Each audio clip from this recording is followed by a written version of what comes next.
It's time for the Spoony One! Wrestling Show! It's time for the Spoony One! Wrestling Show! I know it sounds like I say this every week, but I kind of didn't want to do this show for a lot of reasons, actually. One is I'm unwell. I have been for a while. I'm actually feeling a lot better than I was now, but I'm still getting tests done, and yeah. So I haven't been doing well. Let's just leave it at that. Thanks for everyone for the well wishes, though. It really means a lot. Actually, it really keeps me going a lot to know that you guys actually care. So thank you.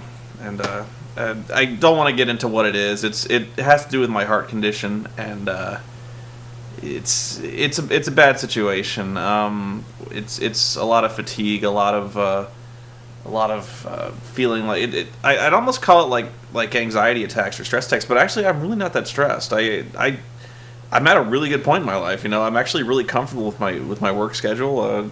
It's hard to describe. It's a lot of things. So don't just chalk it up to like anxiety attacks or stress or something like that. It's not that simple. And yeah, I went to the emergency room. I was feeling really bad.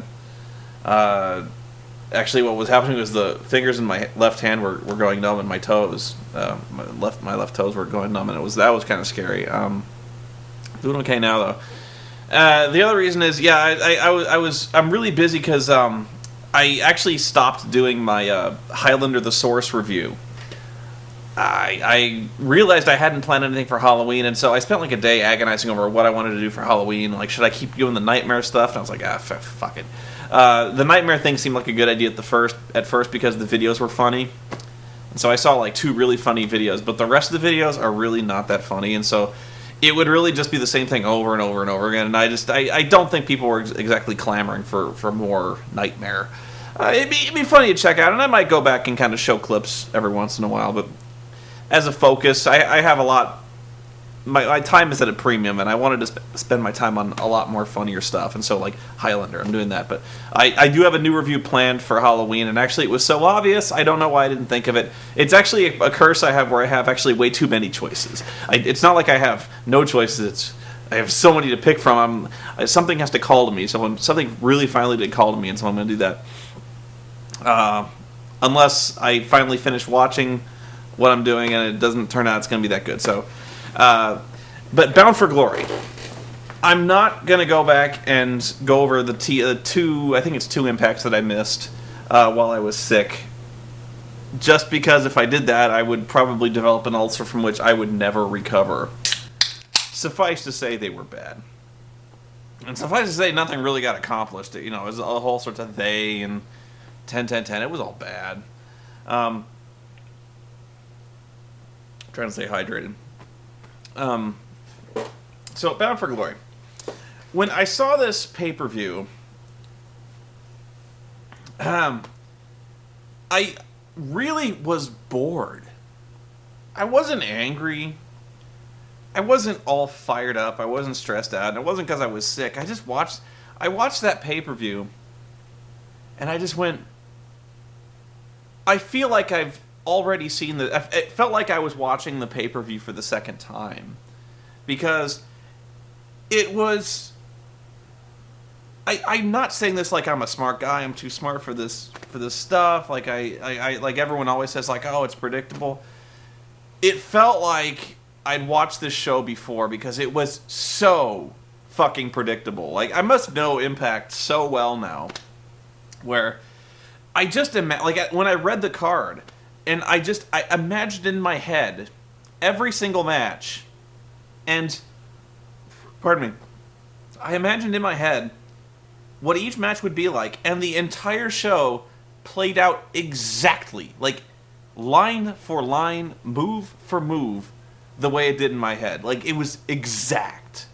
Honest to God, if you projected my thoughts onto the screen, you would have seen Bound for Glory. It was that dull. Sorry, I'm kind of nervous. I got my computer like right here, so I really don't want to spill my drink on it. So I'm being careful. So,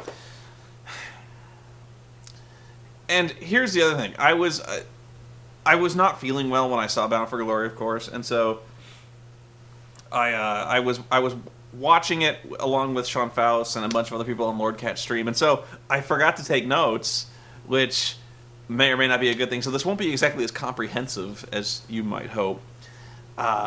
And I honestly missed a lot of the commentary and the finer points because I was bullshitting with everyone else. We were getting Civ 5 ready. And honestly, if you were ever forced to watch a TNA show, it's really best to suffer with a group.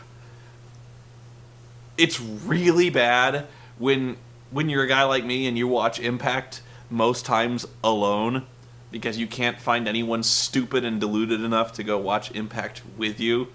When you watch it alone, it's just like it's just solitude. I mean, of course, it's solitude, but it's amplified. Like, you have time to think. You're not talking to anybody. You are absolutely focused on Impact, and you're thinking. Like, when you stop and actually think about what you're seeing, it's 1,000 times worse. When you're laughing and bullshitting with friends, you're not thinking about it, so the effect is really diluted. So, the first match was really good.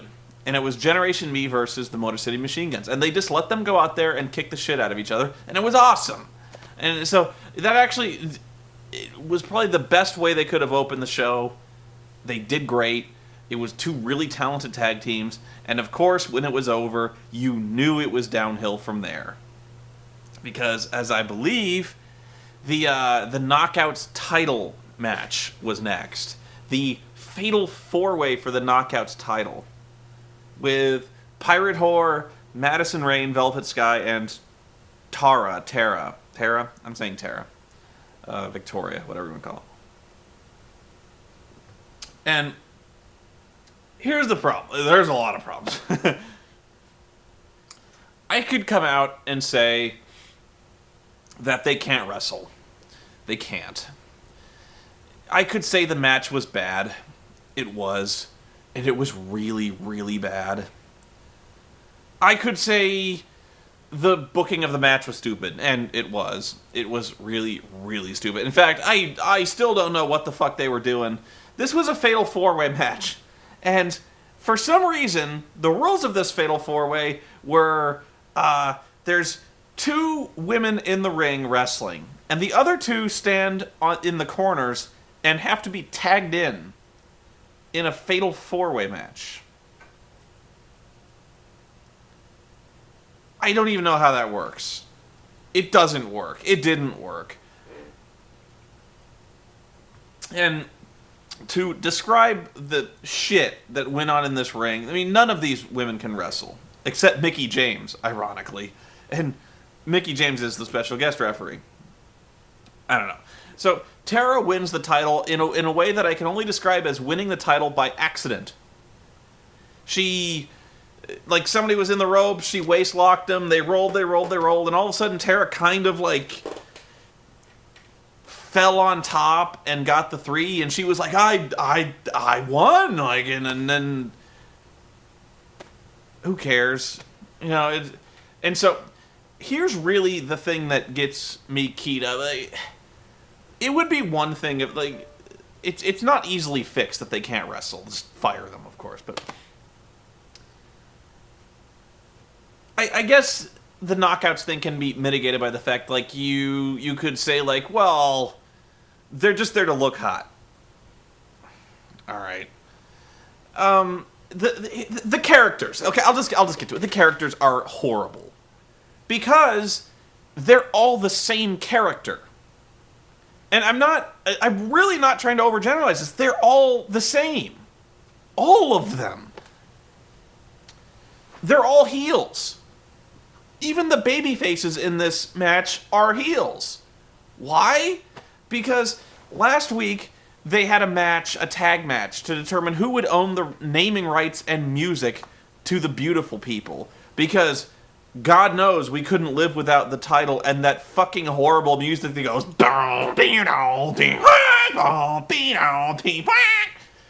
Of course, we had to have that. That was worth fighting for. That horrible fucking music. I would have fought and bled for that shit. But they're all heels. They were fighting for the right to be the heel group. So even though Pirate Whore and Velvet Sky are supposedly the good guys who oppose Madison Rain, they're still bitches. Like, nothing about them has changed. Like, the beautiful people are still a group that act like bitches. They act smug and superior to all other women. They consider themselves more beautiful than all other people, hence the name. And their motto, their raison d'etre, is the fact that they hate ugly people. It's still in the video, cleansing the world one ugly person at a time. They hate ugly people. They're all about beauty. So, like, even, like, Pirate Whore and Velvet Sky are still about... They're still the beautiful people. Like, they just hate the other two bitches. And I'm not saying that. I'm not calling women... Like, that's their characters. They're bitches. They admit that they're bitches. They call each other bitches. They call each other sluts, whores. They admit that they're bitches. They like I'm a mean bitch, and so like they all like even ODB is like one dirty bitch. Like it blows my mind that there's nothing even resembling like even Mickey James is coming back and she's basically a bitch. I can't even. Miss Tessmacher like every time she comes out, she's supposedly a babyface manager, but she comes out on the ramp and she's like, all you skanks and bitches are gonna learn that I'm the queen bitch around here, and you're gonna fight for this title. There's not gonna be any like kitty grab ass ring around the rosy musical chair shit in this ring. All you bitches are gonna wrestle, and like I'm not even kidding, you know. So and it's really hard to be a babyface manager, by the way, when you actually punctuate almost every sentence of your promos with ominous maniacal laughter. She's like, this isn't going to be any tag match. Oh, no. Like, she's supposed to be, at least at that point, she was. And, oh, here's the other thing. Like, I will go back and cover... Jesus Christ. It's all flooding back. Like, last week on Impact, they have this meeting among all the knockouts where they set up the Fatal 4-Way. And I swear to God, this entire segment was like 7 minutes of just incomprehensible, rambling, high-pitched crosstalk where there was no distinct sentences or vocabulary. It was like, and whenever they argue, they all, it's like...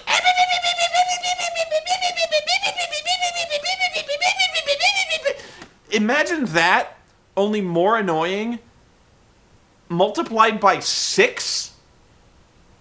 It's like walking into a fucking kennel full of nothing but chihuahuas. All the fucking time with this. So, like, after 7 minutes of this, I'm just ready to just, like... You know, I'm already sick. I'm just... Oh, my head. And so Miss Tessmacher, she's like, just get out. All you bitches get out. And so all the bitches get out. And then she gets a call. Speaking of, so am I. I'm getting a text. And so she picks up her phone. And she goes, hello? Oh, yeah. Oh, no, it's nothing. I'm fine.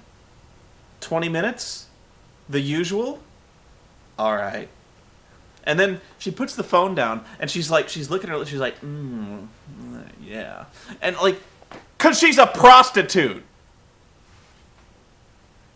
The manager of the Knockouts division is a high-class prostitute. There's no way to spin this.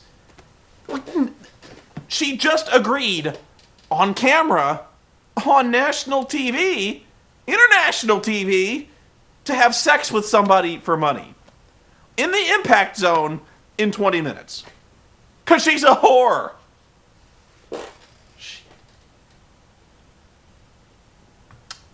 They're all heels.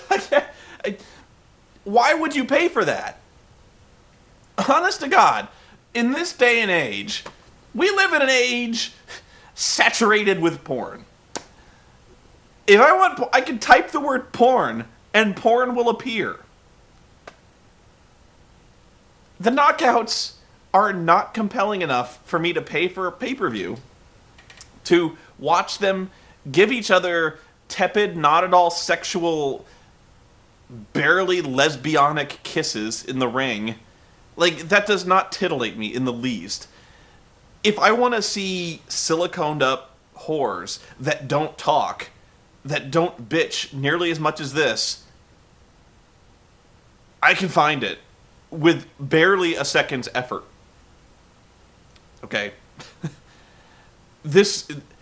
You gotta give me something. You gotta give me some reason to watch these chicks. Like, I'm not even trying to be sexist here. Like, if that's the reason they're here, is eye candy, they better show some titties. Like, they better just shut the fuck up and jiggle.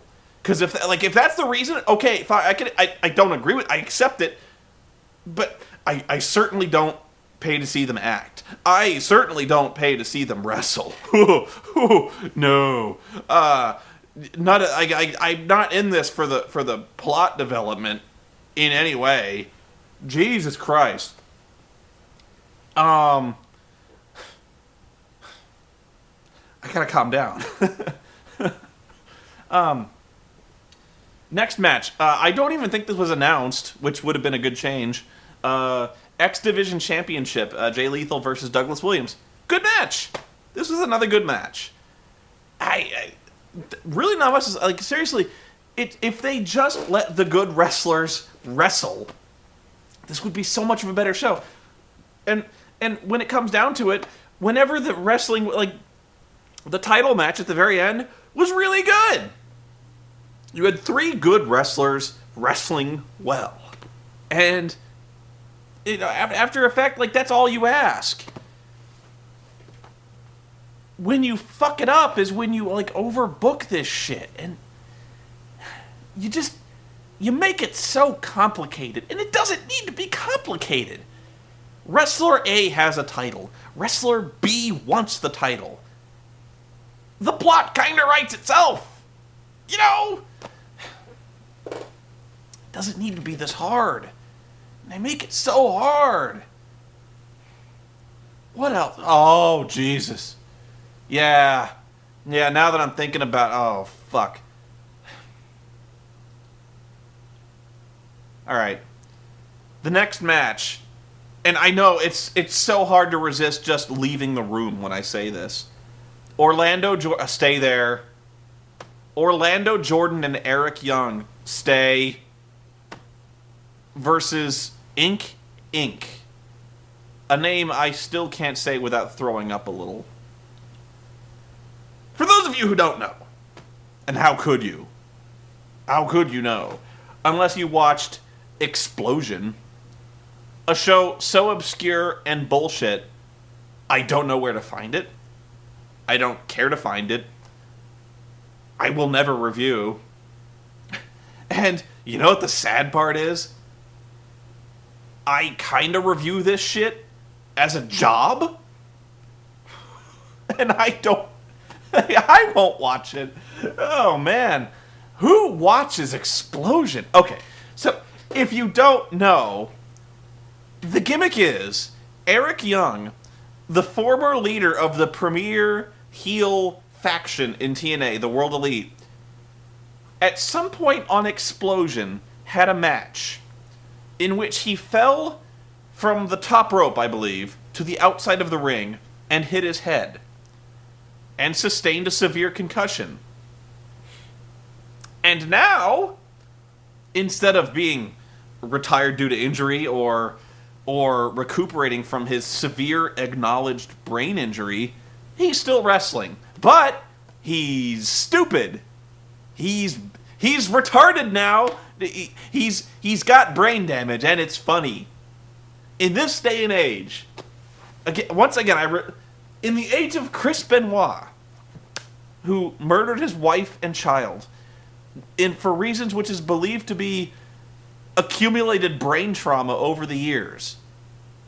I'm not kidding. In an age where concussions are never taken more seriously than they are right now in the NFL.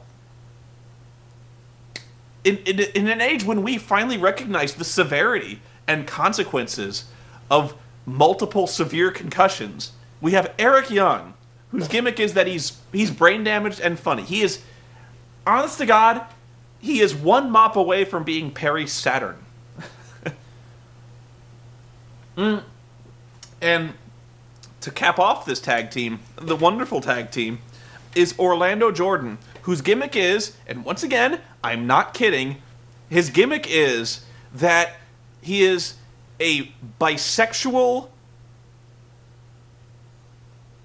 He's a bisexual rapist. I'm not saying that because bisexuals are rapists. I'm saying that he is bisexual, and when he is in the ring, he basically sexually assaults men and women against their will. Well, of course it would be you know what I mean. He gets into the ring, and when he goes for a body slam, you have to pick the guy up under the leg. Basically, you have to loop your arm under his leg and under his groin. He does this, but he basically grabs their marbles and like just worry balls, or like when he gets someone in the corner, he backs his ass into them in the corner and like rubs his ass up and down. He's like, yeah. Or like his pin covers. When he pin covers you, he teabags you. He literally rests his balls on the guy's lips. And that's his pin cover. And he's teamed up with Eric Young, the brain damaged idiot. So, right there, that's the match. I don't even know how to describe. Like, yeah, maybe I should lighten up and say like, oh, it was a comedy match. This was so stupid. Eric Young brought the TNA rulebook, which was basically a leather-bound black journal that he bought from Barnes & Noble that day with white sticker letters saying TNA rulebook on it. Because I don't know. And the gimmick behind this match was, the story that was being told was, he's so brain damaged that he regularly and often forgets who his tag team partner is. He on several occasions blatantly attacked his own partner, switched corners with Shannon Moore, I believe, tagged in as one of the other tag teams, and then for like 2 minutes ran wild on his own partner before they finally lost. This is so stupid. Lethal Lockdown. And once again, this is another time where I so don't care about... I probably went on about this at length, where you have a real problem here. Actually, I said this about Nexus. The whole problem with the Nexus is that you build up this team as a serious threat, as the most serious threat, actually, for a long... Like, they really put those guys over as, like, the most dire threat the WWE has ever faced in years. And the problem you face with the Nexus is when you do that, eventually they have to wrestle. And they can't. They suck. The people know they suck. And there's really no way to hide the fact that they suck, because they suck. That's not like you can't get a cortisone shot for that. You still suck. And that's kind of the problem with EV2.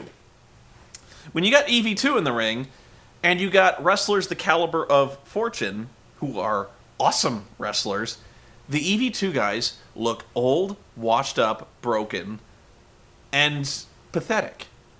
So, like, at no point when they get in the ring with Fortune, who are athletes in their prime, who look fantastic, who are, by and large, far superior athletes, you put them in the ring with these old ECW washouts, and you're like, this isn't even a fight.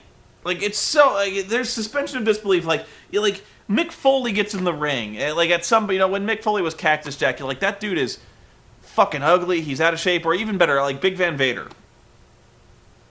When Vader got in the ring, you're like, that is one ugly fucking fat dude, but he looked like he'd fucking kill you. Like, that was like, if you're going for that hardcore street style, they better look fucking brutal, and they don't. Like, Raven looks like the fucking Crypt Keeper. And the best athlete they got in there right now is probably fucking Stevie Richards, and that's what set me off first. And I got into an argument with some guys in the chat room, because apparently I remembered it wrong. But the Lethal Lockdown is essentially a War Games match from WCW, where you have like 2 teams of 4 or 5 guys, and they have staggered entry. And in War Games, you can only win by submission, I believe, or knockout. You could win by knockout. So this match starts, and it's Stevie Richards against, I think, James Storm. I think it was one of Beer Money. And so they get in the ring and they wrestle for like 2-3 minutes, however long it takes for them to get in there. But it's 1-on-1 at this point. And Stevie puts him in some kind of leg choke, like he wraps his legs around the guy's throat and starts choking him. And I swear to God, this guy starts tapping out. Like he's getting choked out, so he taps. And they go, well, he's tapping out, but there's no decisions until everyone gets in the ring. And I was like, I don't know, that blew my mind.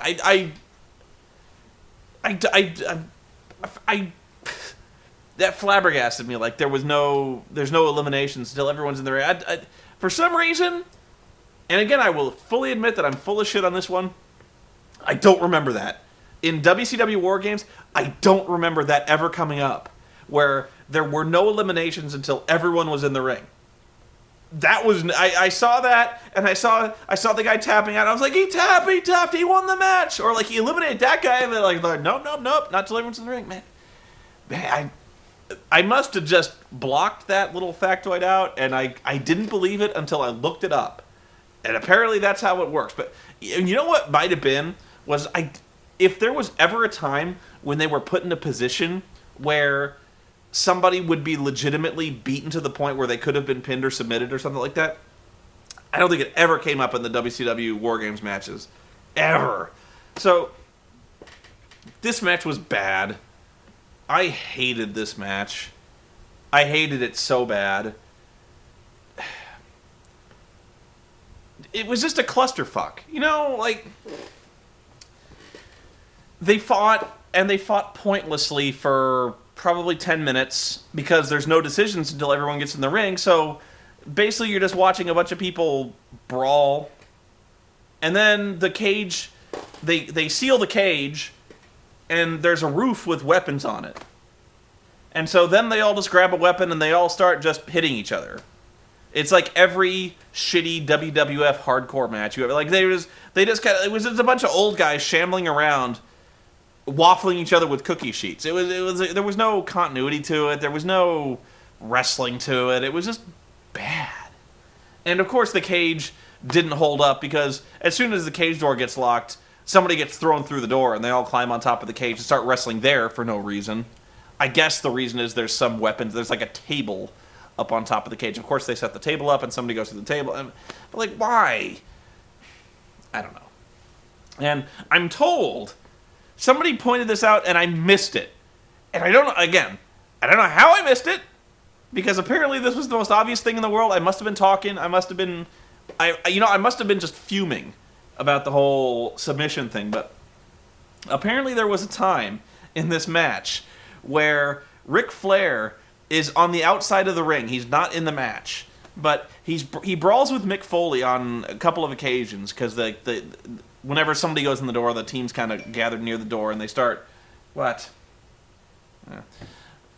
They start gathering near the door, and Rick and Mick start fighting. And so, apparently there was a time where Rick is like... He's like, ah! He's doing his woo thing. But apparently he was on camera, and blatantly in front of the camera, he just takes a razor blade and goes... right in front of the camera, he blades. I don't know how I missed that.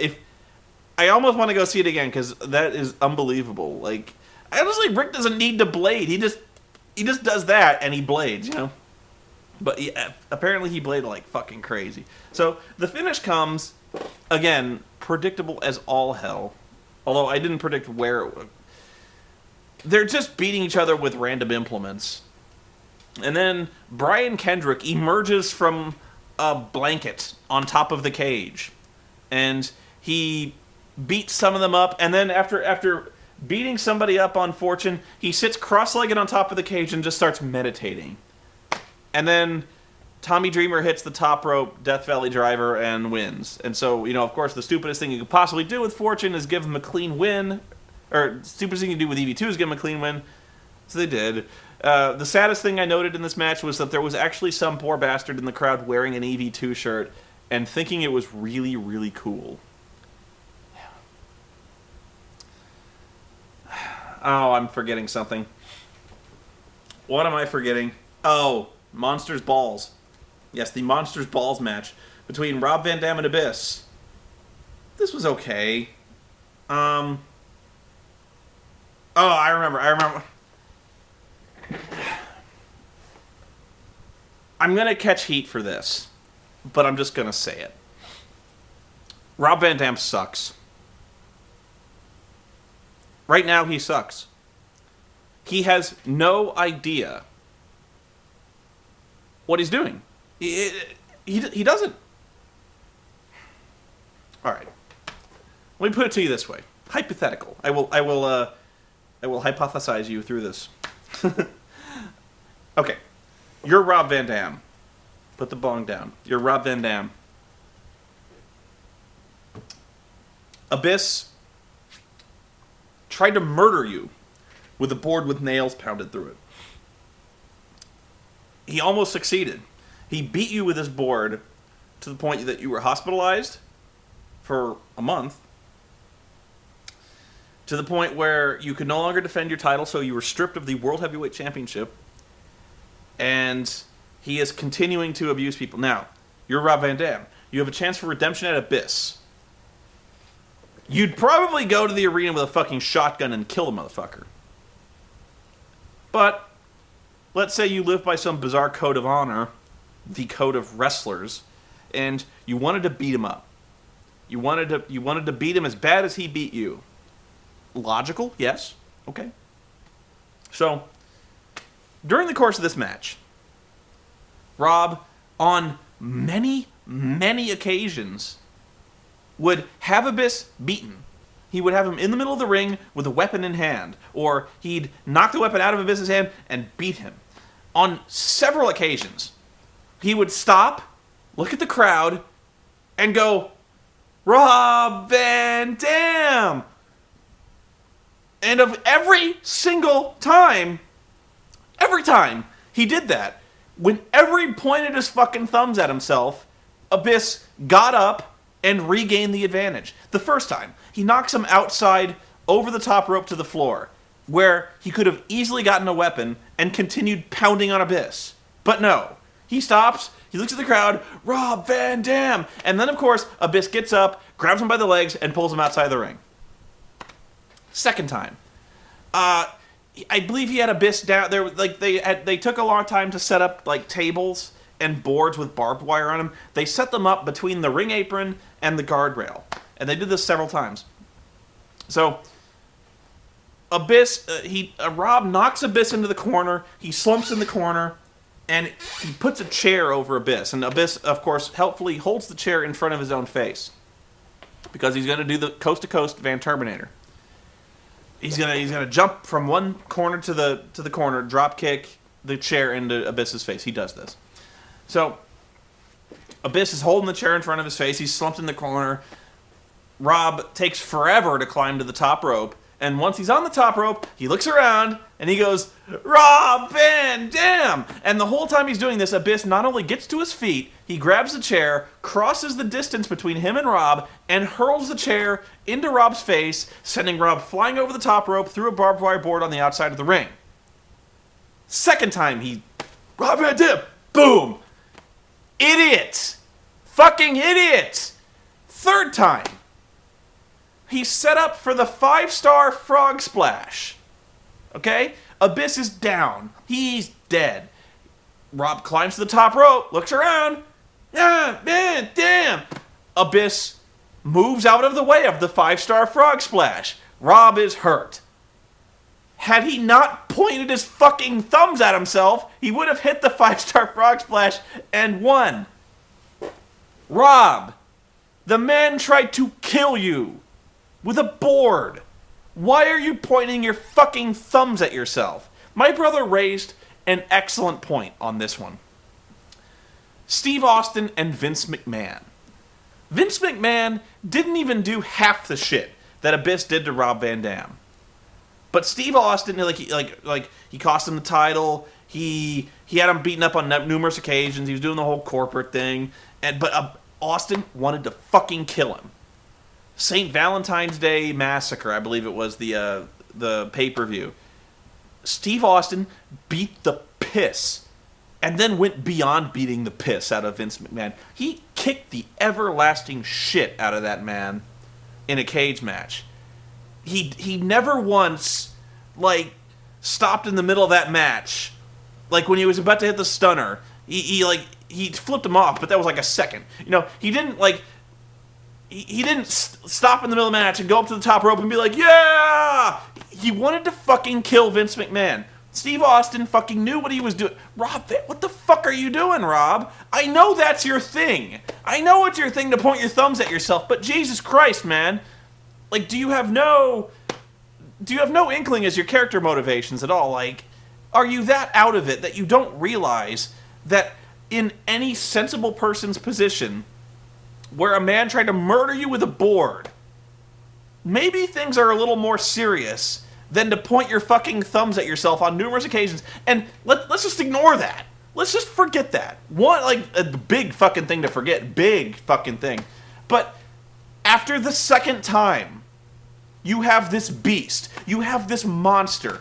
After twice, you point your fucking thumbs at yourself. He gets up because of your hesitation and beats the shit out of you. You'd think on the third time you had the impulse to point your thumbs at yourself. You'd be like, maybe not. Maybe giving this guy room to breathe is not what I should be fucking doing. Now, I know. In ECW, he pointed his fucking thumbs at himself that was what he did, okay? I get that. But he was a heel back then. He was basically a heel. He was a cocky smartass, didn't give a shit heel. He was a showboat. He didn't care. But when the guy tries to kill you, you think you leave the showboating behind. I guess not. That's so, it's stuff like that fucking pisses me. And I knew he'd do it. I knew, when Rob comes out, he's all bouncing around going, Rob, wee! You suck, Rob. Fucking get a clue. You're a great athlete. But you suck, man. Nobody... This is all so stupid that you need to sell the threat here. The guy almost killed you. You have to, make it look like it bothered you slightly. Rob, it's almost like Rob just took a vacation and he came back and everything's cool. And I thought they were doing something like that when he threatened to quit unless he got to fight Abyss. He was serious now. But no, he's... I'm breezing through this. So, last match. And this is where, actually, I'm not going to breeze through this because this was how This was a great match. It was good. You had 3 good wrestlers wrestling. And I knew, like I said, I played this out in my head. I was like, we're going to have a really good match, and then Eric Bischoff's going to come out. And sure enough, they had a really good match, and then Eric Bischoff came out. And Eric's got a chair. And of course, through the entire time, I don't know why, but this was the first time we ever saw this in the match. During the world title match, we kept cutting back to Dixie. And Dixie's in the audience. And she's like, fucking Dixie. Why does she care? Why does she care? Why? It's a title. Okay, I understand, he's the representative of your... Whoever's going to win this is going to be the representative of your company. Maybe you're there because you care about Kurt Angle retiring. That might have been good to mention.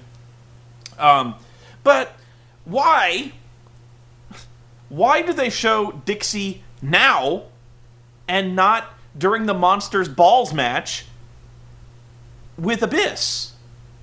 Now, if you missed Impact, this is a silly question. You're like, well, why would Dixie care? I'll tell you why Dixie cares. Because last week on Impact, Abyss held her hostage with the nail board. I'm not kidding. That show kicked off with Abyss holding Dixie Carter, the president of the company, hostage. had her in the, like, dragged her bodily through the impact zone with, like, the board, I keep saying bar, the board with nails in it, like, at her throat, and a branding iron. Like, I'm gonna, like, they told me to do it, they prophesized, like, just crazy shit. But, like, the president of the company, hostage. You'd think Dixie would want to watch this, especially since Dixie basically came down from the mountain and said, after that, Abyss is fired. Like she told Eric Bischoff to fire Abyss. Pardon me. It's that Coke Zero. So, like, but no, they don't show Dixie during the Abyss match, even though, like, he basically tried to kill her. No. So, but now they show it because she cares about this world title match. So, Eric comes out, Eric Bischoff. He's got a chair. And he, like, everyone's down in the ring. Everybody. Like, they've all beat the shit out of each other so much that they're all down. So Eric's got a chair. And he's looking around. And everyone knows this. Like, seriously, the crowd not at all surprised. Like, they're just like, oh, it's Eric. He's turning heel now. So he gets in the ring. And he's holding the chair up like he's going to hit somebody. And he doesn't. So then Hulk Hogan's music hits, and Hulk Hogan is on crutches because he's had back surgeries. Oh, I forgot I'll get to this. I forgot the other match, the match I don't care about, Sting and Nash and the Pope versus Samoa Joe and Jeff Jarrett. But yeah, this actually ties into it, so I'll loop back. So Hulk Hogan comes out on crutches, and it actually looks like Hulk Hogan has no idea how to walk on crutches because I walked on crutches for like a month. Actually, probably near 4 or 5 weeks. But he comes out, and he's mad. Hulk Hogan, he's pointing at Eric like, I knew you'd do this, brother. I knew it. And Eric's like, oh, shit. Oh, shit. And, like, he's trying to beg off. He puts the chair, he's like, I did, Hulk Hogan, I didn't know what he's begging. He's being a complete coward. And here's where I don't get what happened. Hulk Hogan very gingerly gets in the ring. He's got his crutches. And he crutches over to Eric. He's pointing his finger. He's like, brother, I knew it, brother. And then he hands Eric a crutch. And then he steps back. And then he holds his own crutch out. And then Eric holds his crutch out. Like they're about to have a sword fight. Like they're about... he hands him a crutch and backs off, and then both hold their crutches at the ready like they're about to duel. And then Jeff Hardy gets in the ring.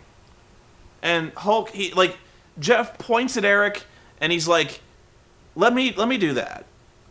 And so Hulk Hogan hands the crutch over to Jeff Hardy, and then Jeff and Eric Bischoff square off like they're about to sword fight. And then the other wrestlers get up, and Jeff Hardy hits, like, Kurt Angle, hits one of them with a crutch, and Eric takes out the other one. And so Jeff Hardy turns heel, and then, of course, Eric Bischoff and Hulk Hogan, they're smiling all big, and they're like, we're heels now. And then Jeff Jarrett and Abyss come out, and they're like Abyss is all, they're here, and Jeff Jarrett's all heel. And this ties back to the match, the match that I skipped. This was a really bad match, where basically what happened is Sting and Kevin Nash had a really shitty match with Samoa Joe. Samoa Joe fought the entire match, and when he finally went to make the tag to Jeff Jarrett jumped off the apron, abandoned Joe, and walked off. Because Jeff's a heel now. He's with they. That was the match. So, you now have the heel faction. They is Hulk Hogan, Eric Bischoff, Jeff Hardy, because... You know what I think it is? I honestly think it's because it makes the least sense. I know a lot of people are down on, Steve Austin. I know a lot of people were down on Steve Austin's heel turn. When I loved it. I loved Steve Austin's heel turn. When it was building towards WrestleMania, the double turn, Austin and Rock, actually, where Rock became face and Austin became heel. I loved that turn. Because they had interviews where Austin was like, this is my last chance. Like, if I can't be champion, I don't know what I'll do. Like, like he says, I have to win this match. There's no other option for me. I have to do it. And so Austin gets in the ring and he sells out to Vince McMahon because he's old. He knows he's old. He's got a bad neck. He knows he's got a bad neck. And he knows the only way he's going to win the title, the only way he can beat The Rock, he threw everything he had at The Rock, the only way he could possibly beat him was to side with Vince McMahon. And that was the heel turn. I was like, that's brilliant. That was a great heel turn. So they pretty much had a great way for Kurt Angle to turn heel, where Kurt, he's hurt, he's in the twilight of his career, he says he's going to retire if he doesn't win. He's taken Jeff Hardy to the limit, hit Jeff Hardy with everything he could on numerous occasions. He's gone to 2 draws, double pin with Jeff Hardy. He's gone the distance with this guy. You'd think this would be the time when Kurt Angle would finally realize, I don't have it anymore. I can't beat Jeff Hardy. I have to sell out. Like, this is the only way I can continue doing what I love is to side with Eric Bischoff, who to have this thing handed to me. It has to be done. So, like, I was like, I was going, the way they should do this is to have Kurt Angle turn heel. The way they did do it was have Jeff Hardy turn heel. For no reason. So, again, your heel faction, Hulk, Eric, Jeff, Abyss, and Jeff Jarrett. Tremble in fear, all ye who lay eyes on this heel faction. Can the assembled armies of the world possibly oppose Hulk Hogan, Eric, Abyss, Jeff, and Jeff? Okay, any group with 2 Jeffs in it, I automatically chalk up as being a complete joke. So, here's where I start bitching about how little sense this makes. Hey, my bro's here. Go on in. I'm bitching about the final match at Bound for Glory, the heel faction. Here's where I bitch about how it doesn't make... I almost don't want to bitch about how much it doesn't make sense, because you know. But let's just try to piece together the timeline here. Let's just try to make a little bit of sense of this. Okay, so let's just... This is a lot of assumptions to make now that I think about it, but okay. Dixie Carter signs Hulk Hogan and Eric Bischoff to help administrate the company somehow. Okay, so Hulk Hogan hires Rob Van Dam and puts him in position for a title match against, I believe it was Abyss. Yeah. So, I think it was. Rob Van Dam beats Abyss for the title. Now, I don't know if Abyss was working for they at some point, but that seems a weird thing to do to Abyss, considering he's one of you, but... So, Rob wins the title. Everyone, Hulk and Eric celebrate with Rob winning the title, which seems strange in hindsight. Why would they be so happy? I don't know.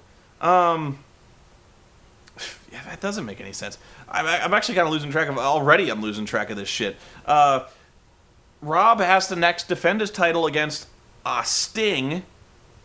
So Rob has a title match at a pay-per-view against Sting, in which Jeff Jarrett comes out and costs Sting the match, allowing Rob to retain, which is strange considering Jeff is a heel. I don't know. So then Abyss gets the ring from Hulk Hogan, the Hall of Fame ring, which gives Abyss powers. But at some point, I believe Abyss fails to win the title from Rob. So Abyss turns heel, attacks Hulk Hogan. Again, a strange thing to do considering Abyss worships Hulk Hogan. Shoves the ring down Hulk's throat. And then goes on a systematic campaign against Hulk Hogan and Eric Bischoff. And then beats up the world champion. Again, the world champion that Hulk Hogan hired. Beats him up so badly that Rob has to vacate the title. So, now, Eric Bischoff announces a tournament, or both of them announce a tournament that puts Jeff Hardy, the guy who's with them, puts Jeff Hardy in a tournament, and then proceeds to completely step back and not help Jeff in any way. What do I mean by that? Okay, well, they gave Jeff an entry into the tournament. Okay, that's a big help. They completely invalidate the top 10 contender ranking system. Okay, that's a big help. But at no point during that tournament did they ever help Jeff Hardy. Assuming this was all a labyrinthine, Byzantine scheme to get Jeff Hardy the title, you'd think they would have helped him at some point. No.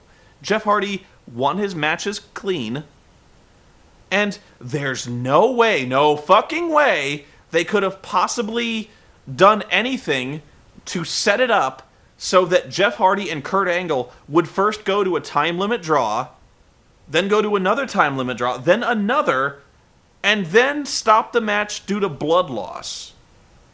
I guess you could say that Eric Bischoff manipulated the system to give Jeff Hardy the draw due to blood loss, because it saved him from tapping out to the ankle lock. I guess you could say that. Maybe. But if that were true, why didn't Eric just declare it a time limit draw? Like after the 20 minutes, he could have been like, well, nothing I can do. It's a time limit draw. So I guess both of you pass. Because that's basically what they did, was they said, oh, well, the cut over Kurt's eye is too deep. It's a draw, so both of you go through.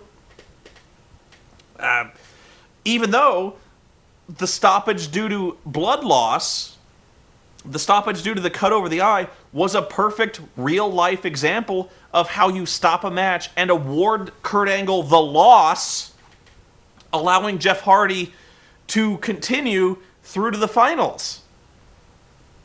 You know what I'm saying? Like, if you were trying to set up Jeff Hardy, if you were trying to do Jeff a favor, you'd think he could have gone in the ring and been like, Kurt, the cut over your eye is too deep, it's bleeding too much.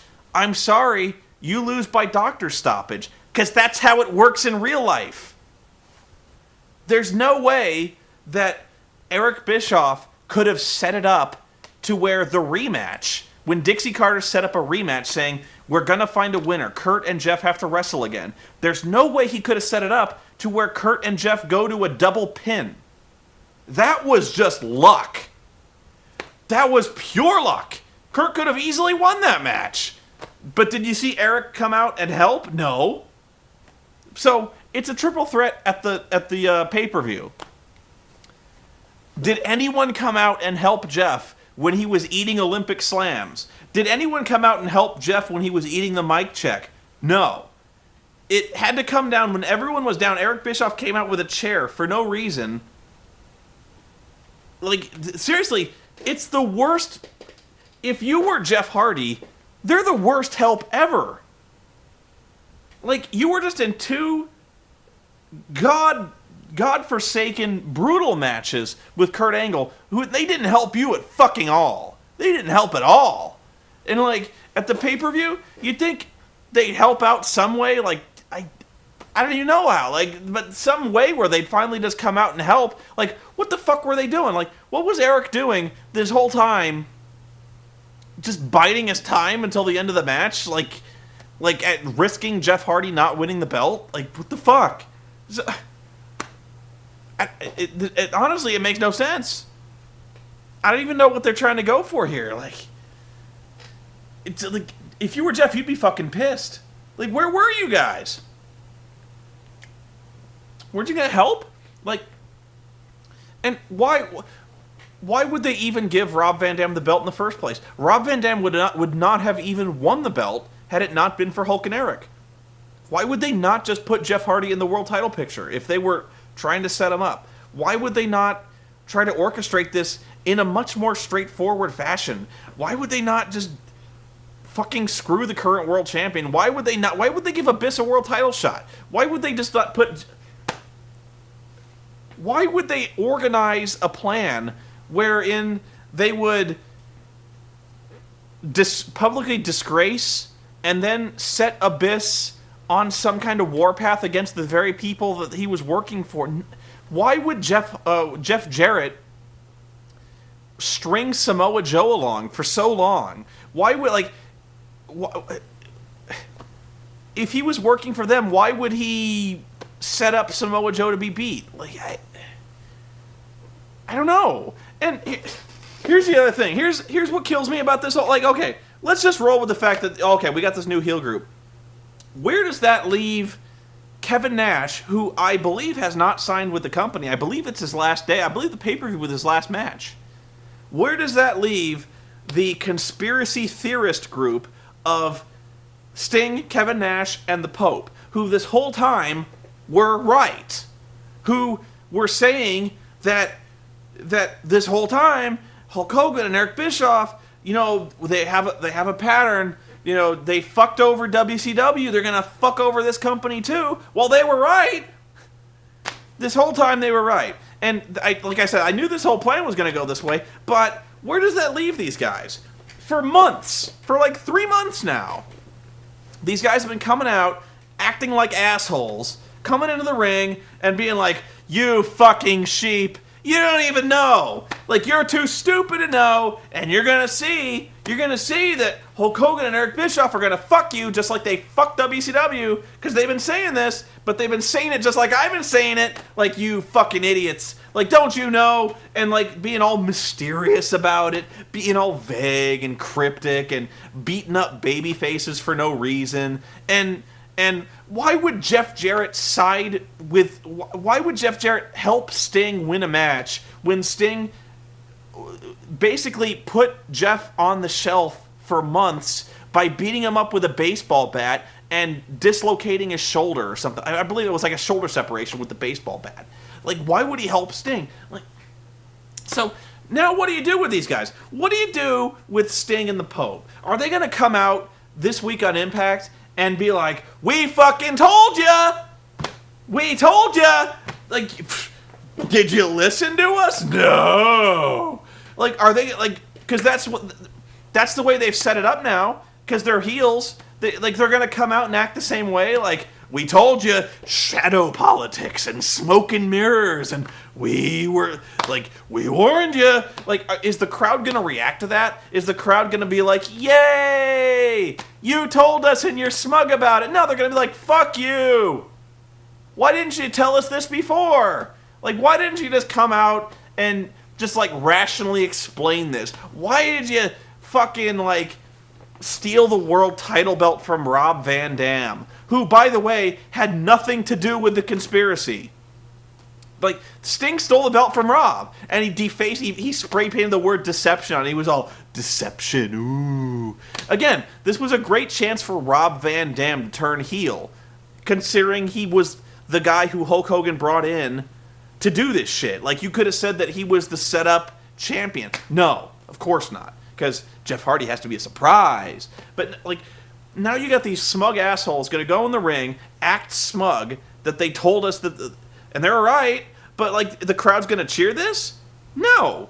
They're going to be like, "Okay, the Hulk Hogan faction are assholes, you're assholes, we officially have nobody to cheer for." Because not only that, the Sting and Kevin Nash and the Pope beat up Samoa Joe. So even though it turns out Sting and Kevin Nash and the Pope were good guys, they still beat up Samoa Joe. I don't know why. I thought apparently Samoa Joe's a good guy. Apparently the other three guys are good guys. Why are they fighting? I don't know. It's dumb. If you think about this for even a second, it doesn't make any sense. And now, I don't know what they do with Kurt Angle. And this isn't the kind of good confusion, I don't know how they're going to do this. I can't wait to see next week. I can't wait to see how they resolve this. What the fuck do they do with Kurt Angle? Do they just retire the motherfucker? wow, that's a waste. What an end to his career. Like, what a way to end Kurt Angle's fucking career with that shit. Like, they completely overshadow a great match. A match that could have just been a great send-off to his career, which I don't think it is. I think he signed for another year. So what do they do? Like, does he go back on his retirement thing? Even though he's lost numerous matches already. He lost against Abyss in a cage match. Did he retire? No. What do they do with this motherfucker? Like, do they ever take... How do you ever take the retirement shit seriously? Ever. Like, Ric Flair, WWE retires. He's not retired. Kurt Angle apparently lost his retirement match here. Is he going to retire? Probably not. Team 3D gets in the middle of the ring saying they're retiring. But they're not. So none of this... Like... The honest to God, I can't think of a better way to make a crowd not care about anything you do, anything you say. They're not going to believe it. Because like, even the writers don't take this shit seriously. They don't care. It's stupid. It's beyond stupid. And honestly, I'm getting worked up over it now, but when I saw Bound for Glory, I just watched that and I was like, yeah, that's pretty much what I thought. And I was like, that's why I didn't want to get in front of the camera for this. I was like, what am I going to tell you? Like, I pretty much called it right down the line. Because I did. It was dumb. Oh my God, it was dumb. Okay, so, next week we're going to see a whole... you know what? I do want to see this next week, because I can't wait to see what they fucking do with Sting and the Pope. Because the crowd reaction, they are going to be so fucking confused. They're going to come out, and the crowd's going to be like, they're assholes, but they're right. I don't even know. Like, wow. Okay, thanks for watching, guys. I probably rambled on for an hour and a half, but if you've rode with me for this long... Yeah, one more thing. Bound for Glory is meant to be like the flag. It's meant to be WrestleMania. It really is supposed to be the WrestleMania. You watch this show, and yet you didn't get any of that. You didn't get any of that big fight feel. You didn't get any of that spectacle feel. For a lot of reasons. You didn't get any of that feel because, one, it's in a really small venue. It didn't feel big. Two, you just knew it was going to be an overbooked mess. Had they just showcased the best wrestlers having really good wrestling matches, this would have been a great show. And when they did wrestle, it was a great show.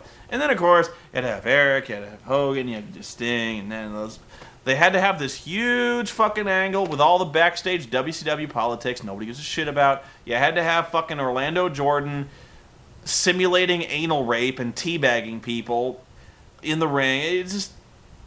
It hurts. It hurts the show, and it's hurt the show beyond belief. So,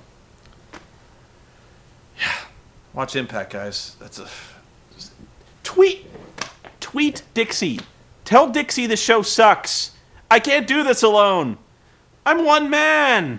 I can make these videos, but she's not watching the videos. The only thing I can hope to do is keep making these videos and trying to raise some kind of public outcry. One can only hope she listens to people. She listens to the fans.